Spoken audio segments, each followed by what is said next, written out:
Hello everyone and welcome to this video. Today I'm going to be showing you about potting these black huckleberries. So this is Vaccinium membranaceum. If you don't know, this is a plant that grows in the Pacific Northwest. It grows in Montana, it grows in Idaho, and no one has successfully domesticated this. So in this video, I'm going to walk you through kind of my thoughts on how I'm going to up-pot it and just some general challenges with growing these plants. You can also see over here that I've got some red huckleberries. So let's jump straight into it. So to get things started, to give you a little bit of context on why black huckleberries are difficult to grow, what I've really done is I've looked on the internet to try to find out, well, what does the research say or what is even written about these little plants like this?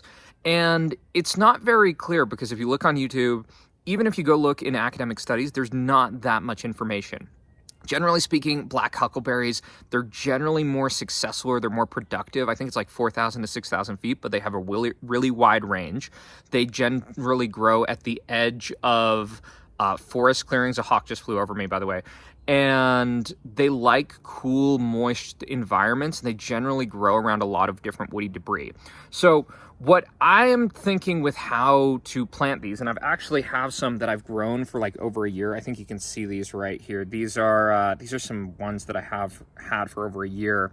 And I'm going to do another video at some point just talking through like, why do I have attrition with some of them? Because no one has been successful with this. So my plan, given some of their kind of base environments, I'm going to use a lot of peat moss.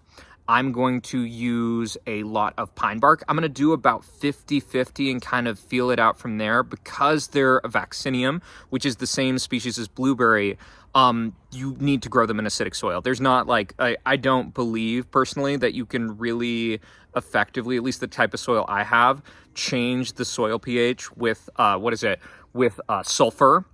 I don't think that's viable. And just for context, I live in Utah where we have very alkaline water and our soil is very alkaline. And I've had a lot of success with growing blueberries. You can see these right here. I think that's Blu-ray. There's a lot of other of those in the background. I might have to do like a tour at some point in time.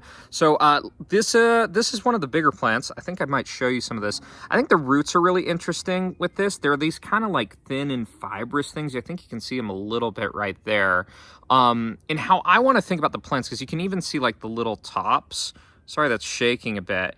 But how I really want to think about and why I'm talking about the soil is because I don't think all of the top of the plant is necessarily the most important part, because huckleberries can come back from like forest fires and stuff. And I think really the indicative part of why they might be successful is because of the soil. I was listening, I think it was like 2 weeks ago, because I was doing some more research on this, to a podcast from researcher, professor at the University of Idaho, and their general wonder about why there's challenges with transplanting like these greenhouse type of plugs into the actual environment is they think there's something special maybe with the mycorrhizal relationships, so like fungi relationships in some of these conifer forests. So that's why I'm going to be using some of this pine bark. I think I'll actually just show you that right now. So this is some of the pine bark I'm using. This is just stuff that's basically been degrading the front yard. It's been like mulch. And what I'm hoping is this is kind of bioactive. I'm going to use about 50% of this. Long term, I'm actually going to try to order some ericoid mycorrhizal fungi that's used with blueberries to put in this. Besides this, as I kind of like pan over of my little potting setup, I'm going to use peat moss. So my whole thought with like, I mean, what is it called? The wood chips and stuff is I'm hoping it's more bioactive. And just like looking at the peat moss, it seems just so, like, I don't know definitively.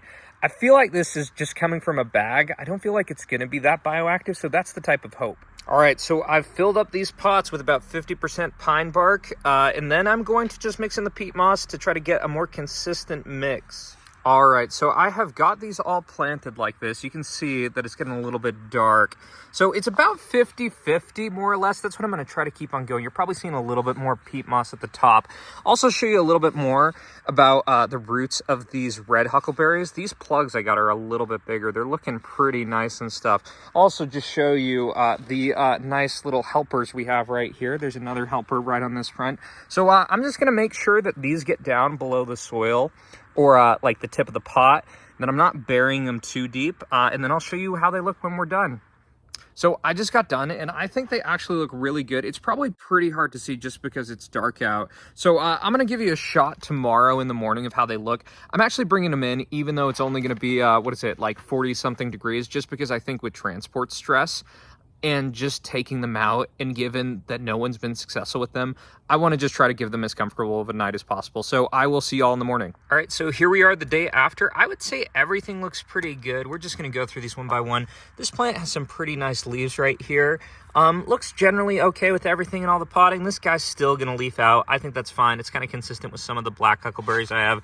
This guy's got some leaves. It looks like there is a little bit of attrition of this branch, but we'll take a look at some of the ones I've had in a second. They look good. Still all covered. I kind of dumped some little shavings I had into these pots just to try to help them out. This one's looking great. This is an actually really awesome one just because of the more of the matter on the top here. And the red ones looks absolutely excellent. They have a lot of growth. You can see that right here. But like I said, I am kind of interested in the substrate. So just to give you an example of some huckleberries I've planted from the past year, this is a pot. I think we had 5 in here, but it looks like 2 of them didn't make it. The main difference is I did with this one, I made the mistake of I put in, what is this? I think this is like arborvitae stuff, which I don't think has good, like I think it has antifungal kind of properties, which isn't good. I used like 10% garden soil and then the rest was peat. So I'm not sure if that's going to be as good. So to give y'all some final thoughts, I generally feel okay with planting them. It's kind of a mixed bag just thinking about planting something like black huckleberries that no one really has been successful with growing with them. I think the pot is decent. I mean, the main differences with my other plants is just I'm doing more pine bark and more peat moss, which I'll see how it goes with pH and drainage. I know with blueberries how to recognize chlorosis, though I don't know if it would be different in huckleberries, but I think it's a really good baseline. If you guys are wondering why I didn't plant them in the ground, part of it has to do with the helpers, that I don't want them to pee on them and step on them. And I'm also a little bit concerned living in kind of a hot valley. How does our winter look compared to those huckleberries being under snowpack? There's some research, I think it's from the 70s, I think it's 78, about what is effectively a spring frost, but that doesn't necessarily, like a late spring frost, and how the degree would affect like huckleberry rebound. And apparently I think it's like 27 degrees is okay, but it doesn't tell me about what the baseline temperature, like some of the plants that I've showed you, like I'll just pick this one up right here. I mean, we've had basically the most like warm winter that I can remember in my lifetime this past year. And a lot of these plants that I have, like I mentioned, I have like 12 other different kinds of huckleberry plants in pots. They're all doing well, and they stayed outside in pots for most of the winter. I think I brought them in whenever it got to like low 20s or 15. I put them in a greenhouse back here in this one. So there's still just a lot to think about with putting them in the ground, and keeping them in pots allows me for more flexibility and also to better control irrigation. So let me know if you enjoy this and if you want to see more about huckleberries in the future, and take care, everyone.